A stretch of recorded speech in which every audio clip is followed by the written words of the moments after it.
All right, we are live. Right, hello everybody. Thank you for joining us today. My name is Maxine Perella and I'm an environmental journalist and I write about circular economy issues. Now this is the four first panels we are hosting on the circular economy this month, all of which are sponsored by Wheelbrator Technologies. And over the next 45 minutes, you can watch this panel live and send your questions or comments using the live chat window on the Be Wastewise website, which is at www.wastewise.be.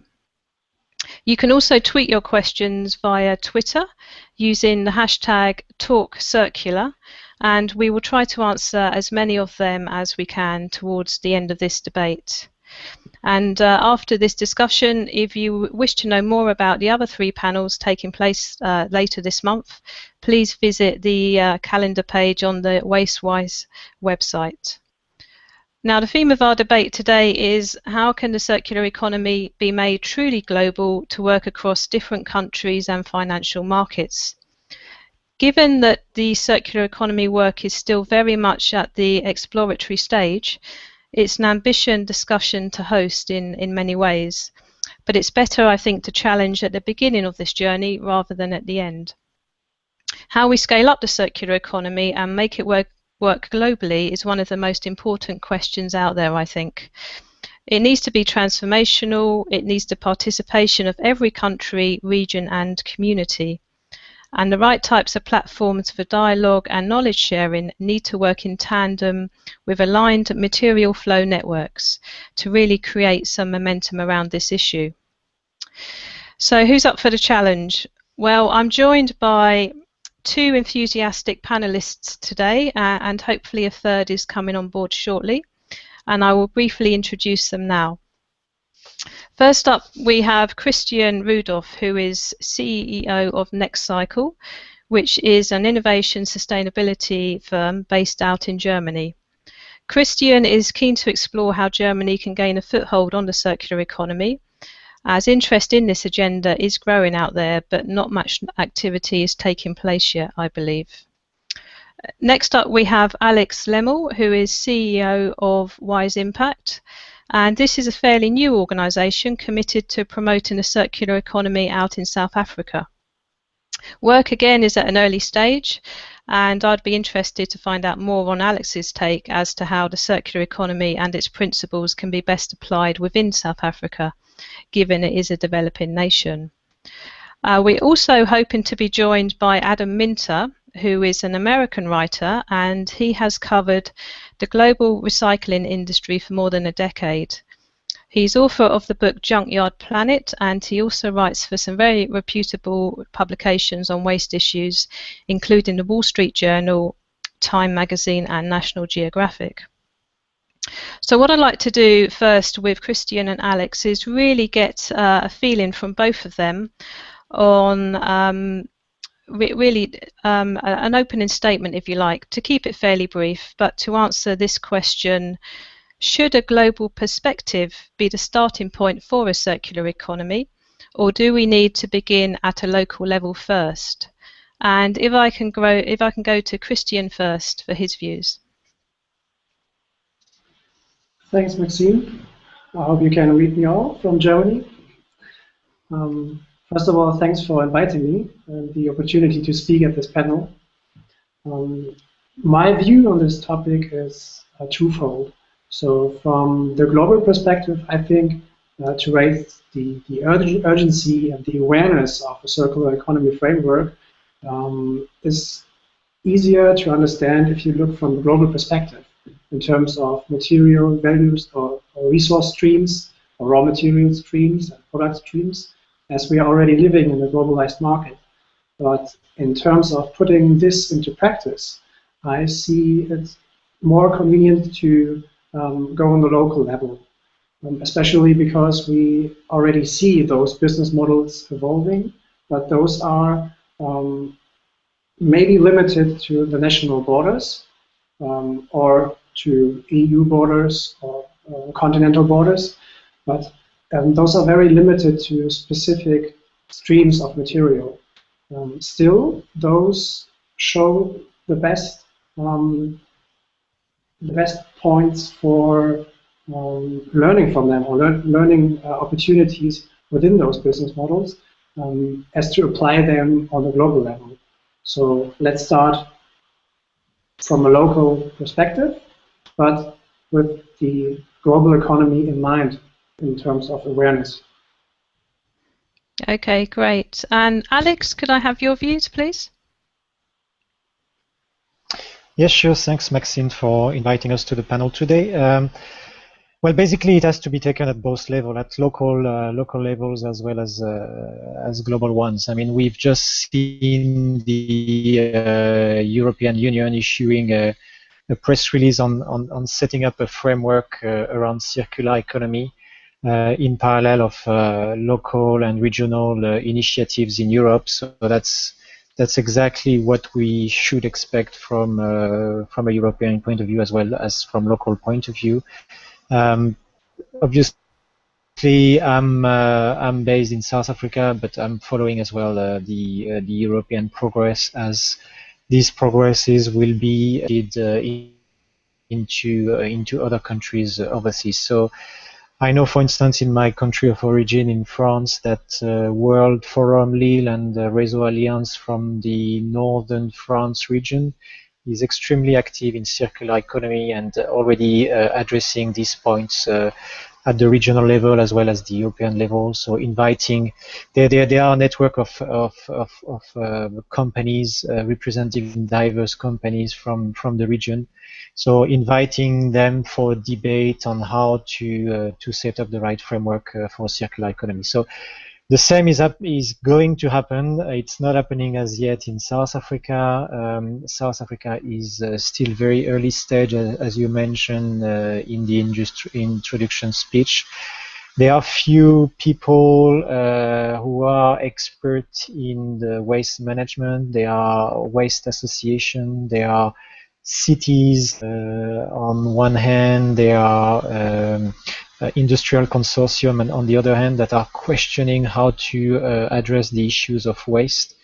We know that in South Africa, in Johannesburg, and for instance, in Cape Town, they have just few years left before any landfill are completely packed, and there is no plan B, if you prefer, if you like, to address those waste issues. So setting up a circular economy in South Africa as well as in other countries is an urgency.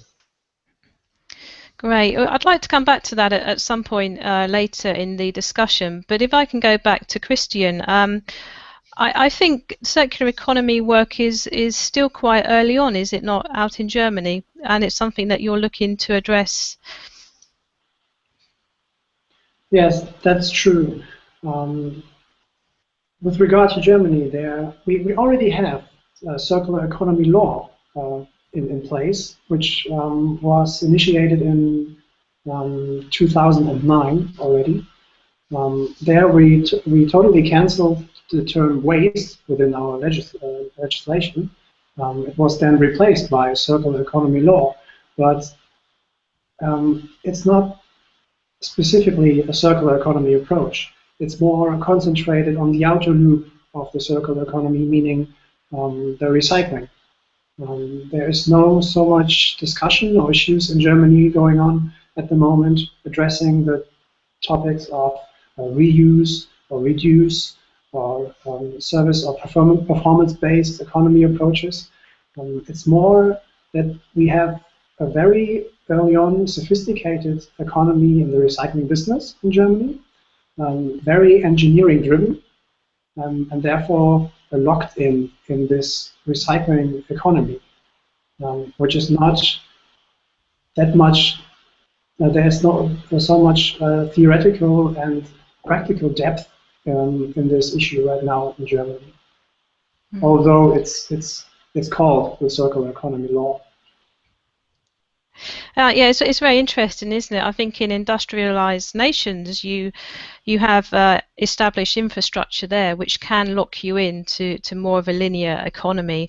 Whereas in developing nations like South Africa, you could argue you've got almost a blank canvas to really accelerate and produce more intelligent recovery led solutions. But again, you know, you need the kind of you need the momentum and the will out there to do so. Actually, I think we've just been joined now by Adam. You have. Hi, Adam. Sorry about all that. It's been some technical difficulties down here, so finally got it going. Great. Well, thanks for joining us, Adam. Yeah. I'd like to bring you straight in, if that's okay.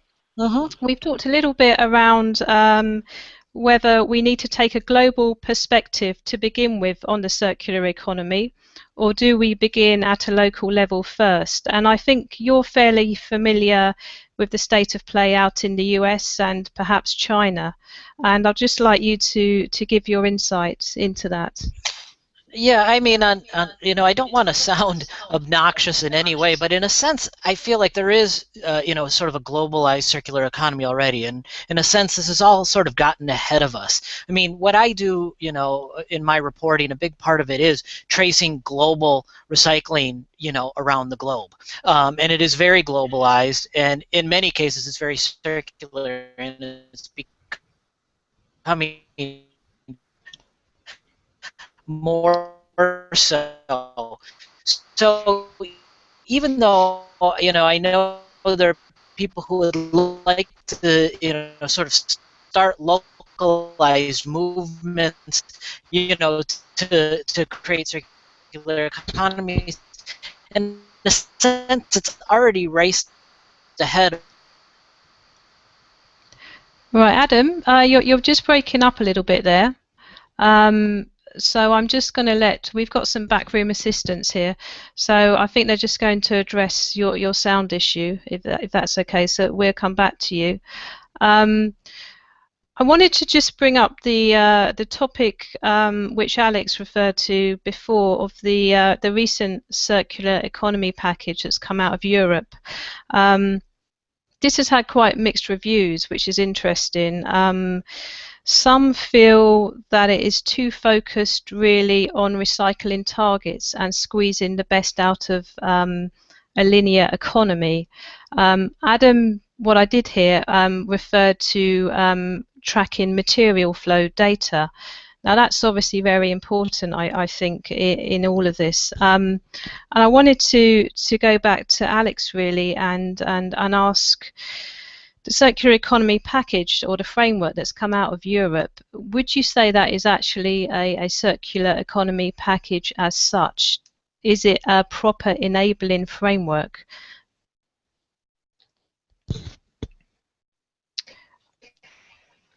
I mean, I don't have all the details of the circular economy package coming from Europe. What I see is the work from the Ellen MacArthur and as the main source of inspiration. The discussions that are going on in South Africa, again, are still very early stage. We're talking about one conference and few debates that are happening here and there between the Gauteng region, which is Pretoria, Johannesburg, and the Cape Town region, with the Institute of Waste Management, with the cities, diverse private sector representatives. So really, we're talking here about a couple of months of discussion, so nothing much. What we see and what I hear from the diverse actors is that they are looking at customizing their own circular economy model, because and this is also what I suggest myself, is to focus. I mean, circular economy is already a socially inclusive and a model, but I call it social circular economy for Africa or for South Africa, because we need to put people first. If we do not solve the social issues that we face in South Africa, circular economy will not be efficient. So we're talking here about, on top of the European model, adding the social aspects from the customer end, like we see in the diverse model, like the washing machine model or the other models where the product is moving from one household to the other according to their purchasing power. So that's one step towards the circular economy and away from a very harsh capitalist model that doesn't fit with South Africa's needs, as well as on the production side and the recycling side and collection of waste side, creating some micro works, micro repair activities, and at all level of the societies, so that all citizens are included in such a model. So the model of circular economy in Africa and in South Africa will be much more socially focused, and the human energy, the human resource will be quite focused from what I can see. Great, and because of that, do you feel South Africa as a nation is more culturally accepting of this kind of model than perhaps more industrialized nations? Do you feel that that it will be that in terms of consumer buy-in, it will? Well, South Africa is already very much industrialized and is at near the level of some of the European countries in terms of footprint, ecological footprint, in terms of industrial network.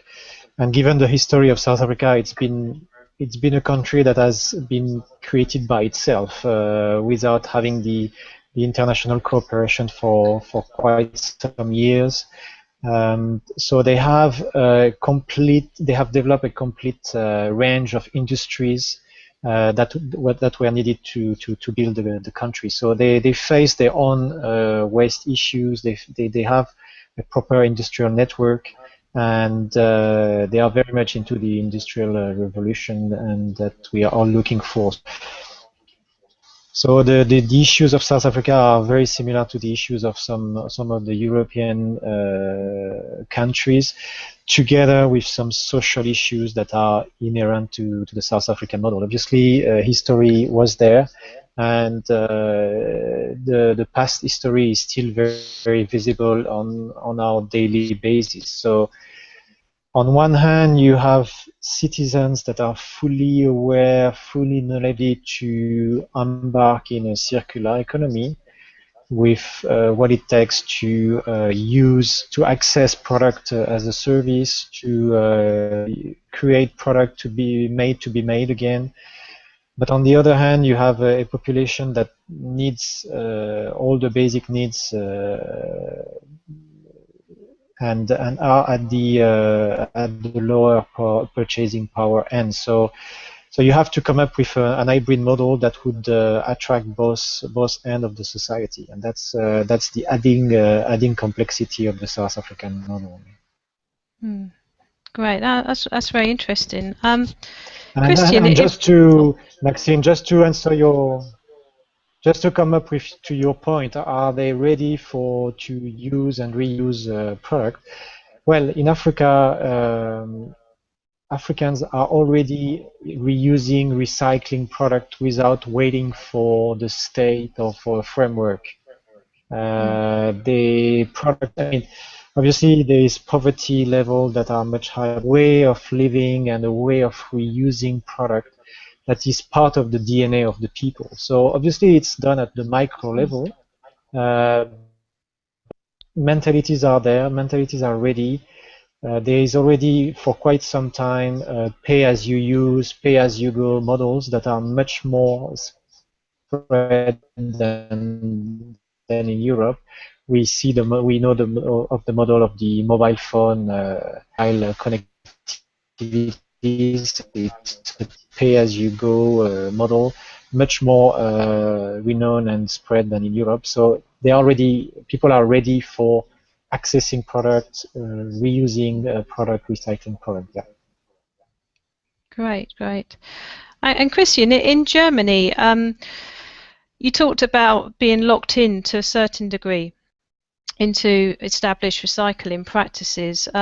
What appetite is there in Germany for kind of breaking out of that, really? And what levers do you think can be introduced to start accelerating more circular thinking? Yeah, I have the feeling that there's a lot of momentum at the moment right now in Germany, because lots of the stakeholders within the waste management industry, but also from the manufacturing side, they see a lot of going on in the topic of circular economy around Germany, and they somehow get the feeling that they may be left behind in this topic, although lots of the German engineering-focused corporations still think they are very much en vogue or up to date. Lots of the corporations see the opportunity for business models, for new business models, in fact. But those are still locked into some kind of the linear economy or the least efficient circular economy, meaning recycling. Just let me give you one example. Vodafone just introduced one of their mobile phone themes in Germany, which works like this: that as soon as you receive one mobile phone, you have the guarantee or the option to receive a new mobile phone every year. So you get the newest model every year, and Vodafone is doing this in with the promise that all the returned mobile phones become or will be put into a second cycle. And this second cycle is not a secondary market in Europe or abroad, but it's then connected to the established recycling industry, meaning that the biggest waste contractor in Germany, Alba at the moment, the mobile phones are handed over to Alba, and they just put them into the material recycling, meaning they are burned in copper or by copper manufacturers instead of putting them in the secondary market for second use. And additionally, those corporations are not some kind of partnership on a contractual level, but more as a subcontractor. So they are acting very separated from each other instead of working together on a new model and learning from those material cycles in order to maybe optimize the design or the service. Mm-hmm. Yeah, it's interesting. I mean, what is your feeling around, for instance, bringing different stakeholder groups together? So, if you like, the start of life of a product journey can be married up more with the end of life of a product journey. Obviously, you need designers and reprocessors to come into the mix there and perhaps talk to each other more, but obviously there are different stakeholder groups all along that chain, and who is best placed to facilitate that kind of dialogue between designer, manufacturer, distributor, retailer, consumer, and then waste management company or reprocessor? Who can bring all those people together to start really looking at this issue more intelligently? I see this as one of the most pressing questions that we have to answer, especially here in Germany. I, for example, see one of the big potentials on an event basis, like we had at the resource event in London this year. We need something similar in Germany, like the initiatives that are going on in the Netherlands with the circular economy by Rudolph or established foundations like the Ellen MacArthur Foundation in the UK. But if you look on the European level, I think the development and the new communication scheme on the CE framework, which has just been published, is a very good first step. But still, it's just saying, or it's just arguing for a more efficient linear economy by saying that we have to achieve, for example, 70 or 80% of recycling within materials. If they would see the circular economy as a real alternative to the current system, the goal should be 100% recycling or no waste. But this immediately would lead to a big negative feeling within Germany, especially from the established corporations, which are very locked into the linear system. Okay, interesting. Alex, if I can bring you in. Obviously, Christian touched on the Ellen MacArthur Foundation, and I would say, from my perspective at the moment, they perhaps have the widest global reach out there with their Circular 100 platform, which is trying to bring together global businesses with their global supply chains together to have some kind of dialogue on this issue. Do you see a platform like that, which is very much aimed, I would say, at large corporations? Do you see that as needing to perhaps be more inclusive to not, it does have some kind of government representatives, but it's very business focused at the large end. Do you see perhaps the need to bring in more SMEs, more NGOs, more community groups, consumer groups to really widen the thinking around this? Yeah, the Circular Economy 100 is a great initiative. Unfortunately, it limits the number of participants to 100 and focuses on the big corporates. But as you mentioned, the SMEs are very much welcome into such panel of discussions and workshops and understanding how we can change our economies, how we can change design products so that we can design waste out. I'm very hopeful seeing new disruptors into the market, like we've seen with Phone Block, which is this phone that where you can interchange the modules on your phone and the functionalities of your phone by renting out modules. So I'm really keen. I'm really looking forward to those kind of disruptors at national level. That will be the state of our economies today, and obviously the big corporates have their role to play.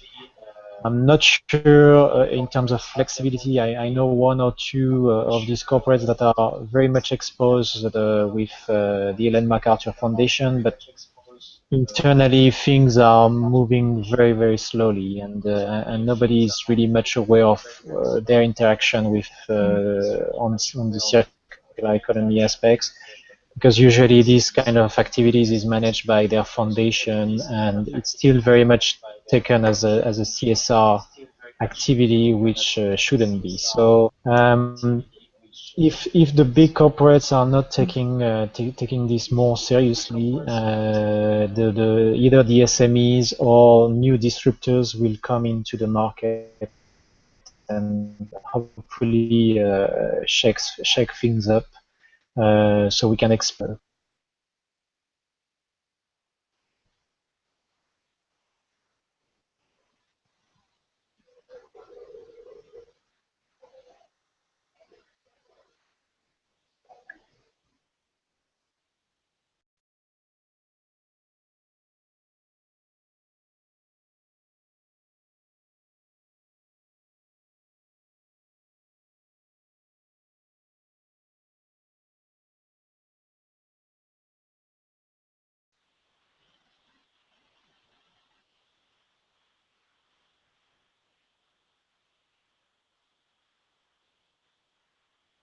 Maxine, we cannot reach you at the moment because you are mute.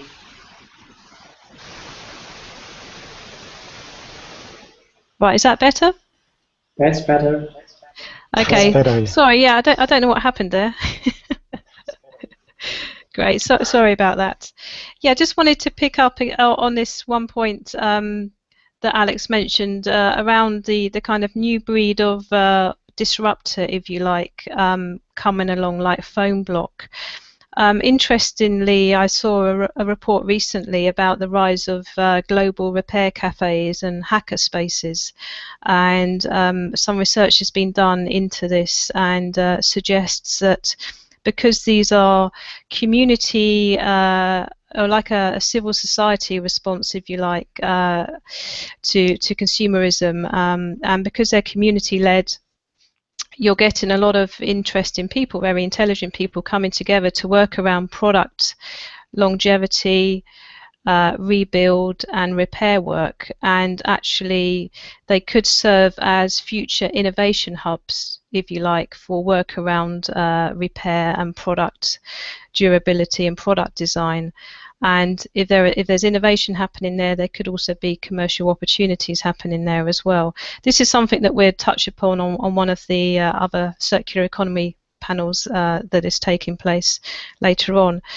But I wanted to just get Alex's take on, do you see the circular economy scaling up outside of the large corporate interest, if you like? Do you see a more alternative or different forms of circular economy taking place at a more local level, more powered by the people, and that this could gain traction a lot easier than perhaps corporates trying to work together where there's issues around competition and such like? Well, I mean, again, it's still very early. Right now, Maxine, wise impact, do not see the topic happening, and do not see SMEs of circular economy when it comes to South Africa. Hopefully it will happen soon, but there is again the topic is very much early in South Africa, so the cities might be the trigger to come up with a framework where they would incentivize any type of companies to come up with solutions to jump in such an economy. But they obviously, like in any countries, there are few companies that are already in the circular economy without knowing it, and I'm thinking of the photocopiers, producer of photocopiers, who are present in South Africa, and they are already in a circular economy by renting out their copiers by the page, printed, or leasing their copiers, and they've been doing so for many years. But apart from these industry players that have been in the leasing activity for many years, not necessarily for a green purpose, but more because it makes business sense, I do not see the SMEs jumping in as yet in this economy. It's still very much, we are still very much in the education phase. Understand if such a model would fit into the South African economy, and where to start. Mm-hmm. Okay. Now I'm aware we've got about 10 minutes to go, so if anybody listening out there does want to ask a question, please submit your question now. You can do so on Twitter using the hashtag #TalkCircular. If I can turn to you, Christian, I wanted to address, it's quite a challenging issue really. One of the major obstacles to implementing the circular economy across borders is that of addressing systemic leakages of material or product flows due to market failures and geographical dispersion of manufacturing sites and suppliers. You know, material flow systems aren't really aligned. How first can we begin to identify those type of leakage points, where they're happening and what's causing them? Do you have any ideas around that? It's a challenging question indeed.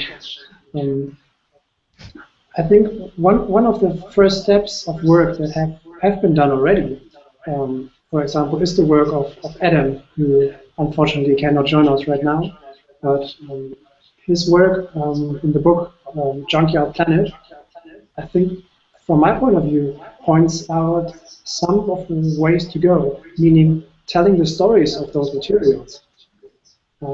Right now, it's very challenging and also sometimes for a lot of people very boring to go into material data, into material or in material flows worldwide, because it's more an issue of big data or an issue of statistics that you can maybe put into an OECD body or an international organization, which is not taking place within the organizations. They also don't have the resources to go after those numbers. So they, on one hand, they need some kind of a database where they can easily access those data, or they just have to come up with business models themselves to work on those data. Like this is one point that I have to strongly agree with Alex. That lots of the corporations right now are already are active or doing business models based on the circular economy, but they don't title them as such. And I think we can learn from those companies because they have found a way to deal with those data and to deal with those very complex resource flows. And this could be a very good starting point. And do you feel the lack of supply chain data is a barrier? It seems you know, there are moves now towards corporate transparency of supply chains, but still companies are reluctant to disclose too much around certain waste streams, such as food waste or plastics, that kind of thing. Who can start unlocking that reluctance within the supply chain to not only assess where that data is, but also to then release it, make it open so that anybody can access that? What's needed, do you think, for that to start happening? Like for most of the businesses, it needs financial incentive as such. So at the moment, I believe that lots of the corporations that are asked to open up their material streams or to make them more transparent, they more see it as an obligation they have to comply in terms of maybe regulations within the countries, or maybe because of the demands of the customers that want to know where are your materials coming from and where are they going after use or after disposal. And if this momentum would change to a more opportunistic point of view, meaning that business models evolve in this area, they won't see it as an obligation or an obstacle. They would see it as an opportunity for business. At the moment, lots of the corporations sell those products without any incentive of following those materials afterwards because they are not part of their value chain anymore.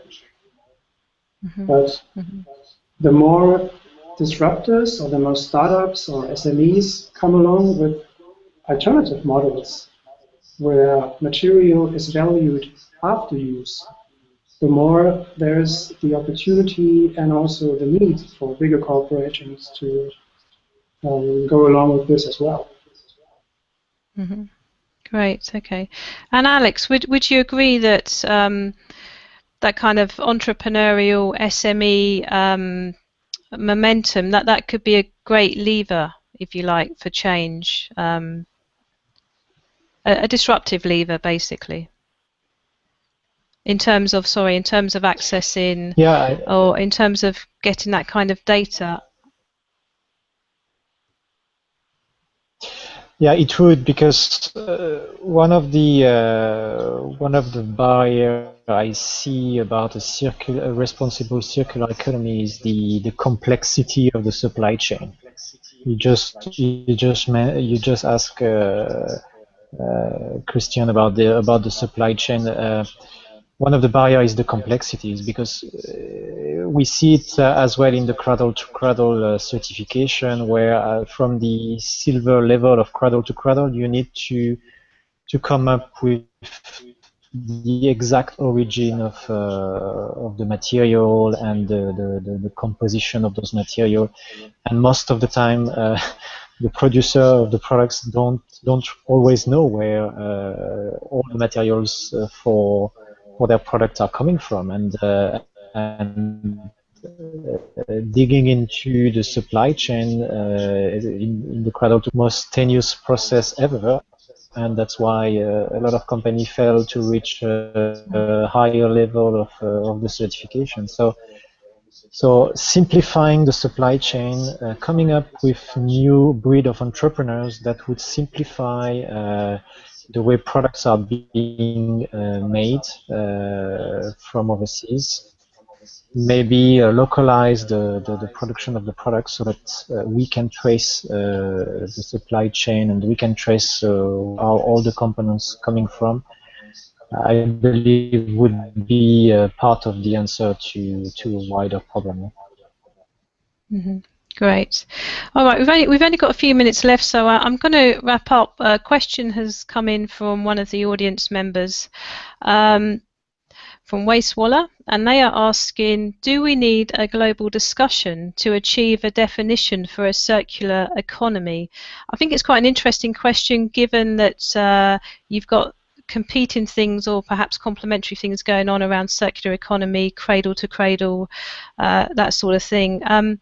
So that global discussion, do we need that, Alex? Very briefly. I don't. I mean, I very briefly, the definition of circular economy is quite clear to me, quite adaptable to diverse part of the world. All I was suggesting is to say, okay, maybe tweak the model a little bit depending on the market you target. Like in Africa, a socially driven and socially focused and socially led circular economy is a must, where you would need machineries in Europe because it makes business sense. On the other hand, in Africa, it could be human driven and human energy versus machine that you would use in Europe. But to me, the definition is quite clear and should be as simple as possible. Okay, great. And Christian, if I can just have your last comment on that question. Mm-hmm. Yeah, I'm also always looking for another definition or more sophisticated definition of the circular economy. Especially here, like I said, in Germany, circular economy is just understood from the point of view of waste and doesn't include any social topics, for example. Neither it includes service-based or performance-based economy approaches. So therefore, I would say, yes, we need some kind of worldwide circular economy definition, but this is something that is really, really difficult to accomplish, because I think we needed more than 100 years to define the linear economy. So let's see how long it takes to define the circular economy. Yeah, it's very, very interesting. I do know there is work going on right now to develop a circular economy standard. So that will be interesting to see how widely that will get applied. So watch this space. Well, it just leaves me to thank our two panelists, Christian and Alex, for their time today. And if you're interested in the future circular economy debates by WasteWise, please go to their website at www.wastewise.be, as in BE, and you'll see some more debates scheduled for later in the month. And thank you. Good afternoon.